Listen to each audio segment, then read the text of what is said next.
बिस्मिल्लाहिर्रहमानिर्रहीम। अस्सलामु अलैकुम।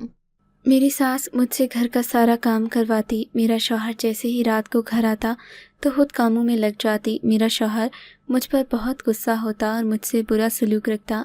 एक रोज़ दरवाजे पर एक फ़कीर आया। फ़कीर ने मुझे एक डब्बा दिया और कहा, ये अपनी सास के कमरे में रख दे, तेरी किस्मत बदल जाएगी, मगर ख़बरदार इसे कभी खोल कर न देखना वरना गज़ब हो जाएगा। मुझे यकीन न था, मगर डब्बा लेकर सास के कमरे में रख दिया। अगले ही रोज़ मेरी सास मेरी खिदमतें करने लगी, मेरे लाड उठाने लगी। मुझे तजस्सुस हुआ। मैंने सास के कमरे में जाकर डब्बा खोला तो ये देखकर मेरी रूह कांप गई कि उस डब्बे में तो मैं अपने शौहर की आंख का तारा थी। वो मुझसे बहुत मोहब्बत करता था। शादी के पहले चंद माह तो फूलों की तरह हल्के फुल्के और अच्छे गुजरे थे, लेकिन जब मेरा शौहर ख्याल रखता तो मेरी सास जल भुनकर कोयला बन जाती। पहले पहल तो वो ये सब बर्दाश्त करती रही, मगर फिर उसने साजिश से काम लेना शुरू कर दिया था। अब वो सारा सारा दिन मुझसे घर के काम करवाती रहती, एक लम्हे के लिए भी मुझे फारिग बैठने न देती। मैं जैसे ही काम करके फारिग होती तो मेरी सास एक नया काम तैयार करके खड़ी होती थी। मेरा पोर पोर दुखने लगता था। मेरी सास मुझे इतना भी वक्त न देती कि शौहर के आने से पहले मैं तैयार होकर अच्छे से कपड़े पहन लिया करूं। मेरी शादी को भी 4 माह ही हुए थे, मगर मेरा हुलिया काम वाली मासी जैसा होता।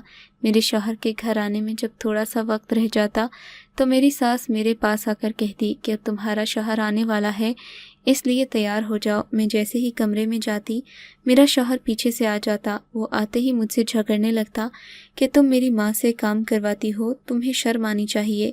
अब मैं अपने शौहर से क्या कहती। जब रोज़ रोज़ ये सब होने लगा कि एक दिन मैंने तंग आकर कह ही दिया, जमाल आपको मेरा हुलिया नज़र नहीं आता? आपको क्या लगता है कि मैं सारा दिन आराम करती हूँ? काम कर कर के मेरी हड्डियाँ गल गई हैं। मेरे शौहर ने मेरे मुंह पर थप्पड़ दे मारा था।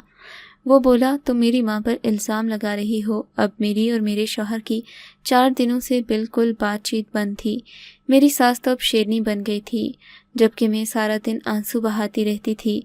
एक दिन मैं यूं ही रो रही थी कि दरवाजे से फ़कीर की सदा बुलंद हुई। मैंने जल्दी से पैसे उठाए और फ़कीर के पास ले गई। वो मेरी सुर्ख आंखें देखकर बोला, लगता है सास ने नाक में दम कर रखा है, ये डब्बा ले लो। फ़कीर ने एक डब्बा मुझे दिया और कहा, ये अपनी सास के कमरे में रख दे, तेरी किस्मत बदल जाएगी, मगर ख़बरदार इसे कभी खोल कर मत देखना वरना गज़ब हो जाएगा।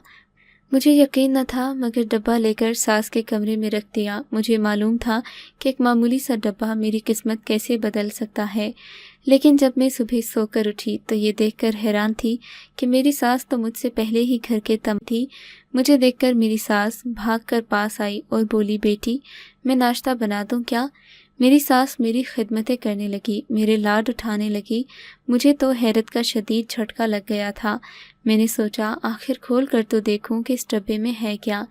जैसे ही मेरी सास आगे पीछे हुई मैंने वो डब्बा खोल कर देखा तो मैं ये देखकर दंग रह गई कि इसमें मेरे शौहर की रिपोर्ट्स थीं, जिसमें ये लिखा था कि मेरे शौहर का कैंसर आखिरी स्टेज पर है। मैं तो ये देखकर रोने लगी। सास के कमरे से निकली तो जमाल ऑफिस से आ चुके थे। मैं इनका हाथ पकड़कर कमरे में ले गई और बोली, जमाल आपको मेरी कसम है, मुझे सच सच बता दें, आपको क्या हुआ है? जमाल ने मेरे सामने हाथ जोड़ दिए और बोले, सकीना मुझे माफ़ कर दो, मैंने अम्मी की बातों में आकर तुम्हारे साथ बहुत ज़्यादती कर दी थी। मैंने तुम्हें थप्पड़ तक दे मारा था। मैंने एक दिन छुपकर जासूसी की तो मुझ पर राज खुल गया कि अम्मी सच में तुम पर बहुत जुल्म करती हैं, इसलिए मैंने एक फ़कीर को वो डब्बा देकर तुम्हारे पास भेजा था। तुमने वो डब्बा अम्मी के कमरे में रख दिया। इन्होंने खोल कर देखा। जब इन्हें मालूम हुआ कि इनका इकलौता बेटा मरने वाला है तो वो तुम्हारे साथ अच्छी हो गई। मैं अभी 1 हफ़्ता अम्मी को देना चाहता हूँ। मुझे उम्मीद है वो इस 1 हफ़्ते में बिल्कुल ही बदल जाएंगी, फिर मैं उनको हकीकत बता दूँगा। फिर जमाल ने 1 हफ़्ते बाद अपनी वालिदा को हकीकत बता दी तो वो रो रो कर अल्लाह का शुक्र अदा करने लगी थी। इन्होंने हाथ जोड़कर मुझसे माफ़ी भी मांग ली। अब हमें खुशहाल ज़िंदगी गुजार रहे हैं। कभी भी जब सीधी उंगली से घी नहीं निकलता तो उंगली उल्टी करना पड़ जाती है।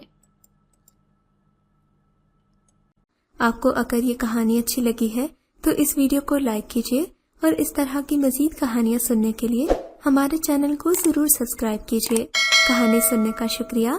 آپ سے ملاقات ہوگی اگلی ویڈیو میں، تب تک کے لیے اللہ حافظ۔